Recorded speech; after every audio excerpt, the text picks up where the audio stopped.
Welcome back. You're still on to Journalist Hangout, and I have with me on my left, Dario Odufowokan. Good to have you on the program this evening.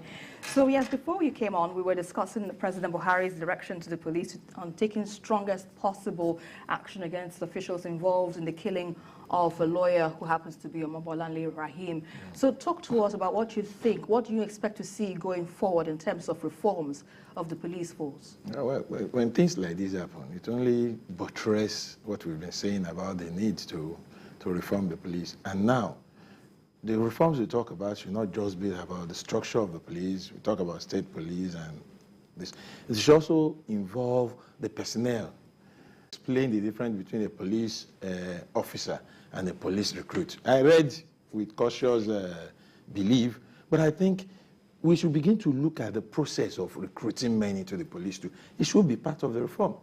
If we bring in people who see nothing wrong, for example, I'm not saying this is what happened, in getting drunk while on duty, in being careless with their firearms, in not understanding the need for caution while on their job, then no matter the reforms we do, it will have no impact. We must begin to reform the men too. It will be wrong to assume that everybody who goes by the name of a policeman is bad. There are bad eggs. There are good eggs. We should begin to look at the process that will give us the opportunity of having more good eggs that can now influence others.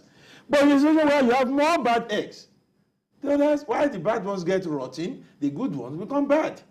And you can expect that this is a kind of situation. I was listening to the explanation of the suspect, reason why he shot and all that. And as a human being, you find it so terrible that you can open fire on a defenseless woman, whatever the provocation, whatever the reason. I bet carelessness will be, the main issue here. And on professionalism. So I want to believe that as we go forward, talking about reforms, we should take the reforms down to the personnel, to the men who every day, you drive on Lagos and other Nigerian streets too. You find policemen being offered alcoholic beverages in sachets and they collect. What were they planning to do with that? We should begin to have professionals who will say, no, we don't do this on duty. Thank you. I look forward to that day when I will witness such. You find policemen who drag steerings. Not just policemen, other law enforcement, I've witnessed that. They drag steering with drivers. Why? Public transport for that matter.